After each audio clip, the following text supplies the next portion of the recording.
आज जो टॉपिक हम सबसे पहले करने वाले हैं वो क्या है आपका मेम्ब्रेनस नेफ्रोपैथी। ठीक है, मेम्ब्रेनस नेफ्रोपैथी में आपका क्या मिलेगा। ठीक है, इसके आपके पास प्राइमरी कॉजेज़ भी हैं, ठीक, और सेकेंडरी कॉजेज़ भी हैं। ठीक है, सबसे पहले हम देखते हैं मेम्ब्रेनस नेफ्रोपैथी में है क्या। मेम्ब्रेनस नेफ्रोपैथी में आपके पास क्या होती है, थिकनिंग होती है बेसमेंट मेम्ब्रेन की। ठीक है, थिकनिंग है बेसमेंट मेम्ब्रेन की। क्यों होगी? Due to deposition of immunoglobulin. चाहिए, कहाँ होंगे डिपॉजिट? इन दी सब एपिथेलियल रीजन। ठीक है, मतलब एपिथेलियम से नीचे वाला और बेसमेंट मेम्ब्रेन से पहले ये के ऊपर आपके पास ये डिपॉजिट्स मिलेंगे आईजी के, इम्यूनोग्लोबुलिन्स के। ठीक है, तो मेन कॉज आपके पास जो मेन हम कहेंगे ना इसकी डिफाइन करेंगे तो क्या है, ये thickening of basement membrane due to deposition of immunoglobulin on the sub epithelial side. ठीक है, या हम कहेंगे sub there are sub epithelial deposits of the IG या इम्यूनोग्लोबुलिन। ठीक, अब इसके प्राइमरी कॉजेज भी हैं, सेकेंडरी। 75% जो प्राइमरी कॉजेज हैं वो क्या है आपका इम्यून मीडिएटेड, जिसमें आपके पास क्या हो रहा होगा, ये आईजी जो आपकी इम्यूनोग्लोबुलिन्स हैं वो डिपॉजिट हो रही हैं। ठीक है, और यहाँ पे कोई ना कोई क्या हो रहा है, एंटीजन एंटीबॉडी रिएक्शन है। किस तरह का एंटीजन एंटीबॉडी रिएक्शन है कि आपकी जो जीबीएम है, ठीक है, उसी के किसी कंपोनेंट में जाकर उसी के किसी कंपोनेंट से जाके ये आपकी जो आईजीजी है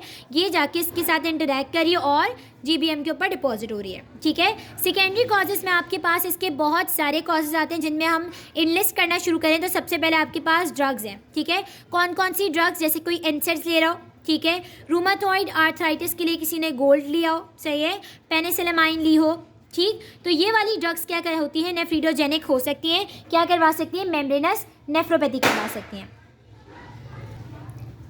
फिर आ जाता है आपके पास कोई ड्रग्स हो गई, फिर आपके पास होता है कोई सॉलिड मास है या कोई सॉलिड ट्यूमर है जो क्या करवाता है, सर्टेन ऐसे केमिकल्स रिलीज करवा रहा है जिसकी वजह से मेम्ब्रेनस नेफ्रोपैथी हो रही है, जिसमें आपके पास मोस्ट कॉमन लंग का कैंसर है या कोलन ट्यूमर है। ठीक, नेक्स्ट आपके इन्फेक्शंस हो गए, चाहिए, जैसे कि आपका HIV का इन्फेक्शन हो, चाहिए, हेपेटाइटिस बी सी का, जो भी क्रॉनिक इन्फेक्शंस हैं इनकी वजह से भी आपके पास मेम्ब्रेनस नेफ्रोपैथी हो सकती है। और लास्ट आपके पास एक और भी हमारे पास पॉसिबिलिटी है SLE की, सिस्टमिक लूपस एरिथेमेटोसिस। जिस तरह RA की ड्रग से हो रहा है इस तरह SLE के साथ भी आपके पास मेम्ब्रेनस नेफ्रोपैथी हो सकती है। और इसके अलावा ऑटो इम्यून कंडीशन हो कोई और, जैसे थायरॉइडाइटिस हुआ हुआ है, ठीक है, या कोई भी और ऑटो इम्यून कंडीशन है जिसकी वजह से भी आपके पास मेम्ब्रेनस नेफ्रोपैथी हो सकती है। ठीक है, लेकिन मेन 75% कॉजेज़ में आपके पास क्या है, इम्यून मीडिएटेड। सही, अब आता है कि अगर सेकेंडरी कॉज भी है, ठीक है, सेकेंडरी भी है, मतलब ये वाले कॉजेज़ भी आपके पास आ रहे हैं, तो इनमें आपके पास एंटीजन एंटीबॉडी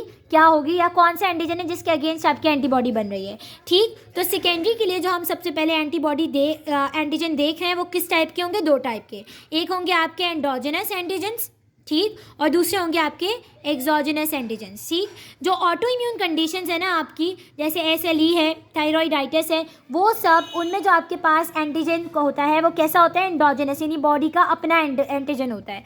तो हम एंडोजेनस में कह सकते हैं कि कोई भी ऑटो इम्यून डिजीज़ जिसकी वजह से मेम्ब्रेनस नेफ्रोपैथी हो रही है उसमें आपके पास वो एंटीजन मिलेगा। SLE है, ठीक है, मोस्ट कॉमन RA है, चाहिए, तो ये आपके पास एंडोजेनस कॉजेज़ हैं। एक्सोजेनस कॉजेज़ में आपके पास क्या क्या आ जाता है कि बैक्टीरियल एंडोटॉक्सिन्स, ठीक है, बैक्टीरियल एंडोटॉक्सिन्स हो सकते हैं, चाहिए, वायरल टॉक्सिन्स हो सकते हैं जो क्या करवा रहे हैं, ये as an antigen, viral proteins हैं जो एज एन एंटीजन क्या कहते हैं आपका रोल प्ले करेंगे और वहाँ पे इंजरी कॉज करवा रहे होंगे। बैक्टीरियल में इन्होंने जो नाम आपको दिए हुए हैं वो ट्रेपोनेमा दिया हुआ है, ठीक है, सिफिलिस दिया हुआ है, ठीक है, हेपेटाइटिस B और C गिवन है, सही है। तो ये आपके पास हो गई पहले सेकेंडरी की बात। अब आती है प्राइमरी की बात जो कि आपकी मोस्ट इंपॉर्टेंट है, ठीक है, पैथोजेनेसिस के अंदर। तो प्राइमरी में जैसे कि हमने एक हेमन मॉडल के बारे में पढ़ा था, वो एक मॉडल है जो हमने किस में देखा है, साइंटिस्ट ने ये माउस के अंदर देखा है, उसी से मिलता जुलता, इसको मैंने हेमन मॉडल इसलिए कहा ताकि आपको याद रहे, चाहिए, एक नेम देने के लिए। तो ये आपके पास इसमें हमने क्या देखा था एक PLA2R का देखा था, फॉस्फोलाइपेज A2 रिसेप्टर का देखा था, ठीक है। तो मोस्ट ऑफ द केसेस में हमें क्या मिला है कि जो नेफ्रॉन के अंदर अपना ये जो आपका PLA2R है यानी फॉस्फोलाइपेज A2 रिसेप्टर है, इसके अगेंस्ट आपको क्या मिलती हैं, एंटीबॉडीज़ मिलती हैं। तो ये जो आपका रिसेप्टर है ये एंटीजेनिक होता है, सही, इसकी वजह से अक्सर आपके पास एंटीबॉडी एंटीजन एंटीबॉडी रिएक्शन होता है और वहाँ पे आपके पास क्या होगी, इंजरी हो रही होगी, सॉरी, ठीक है, तो ये वाली इसकी मेन पैथोजेनेसिस है।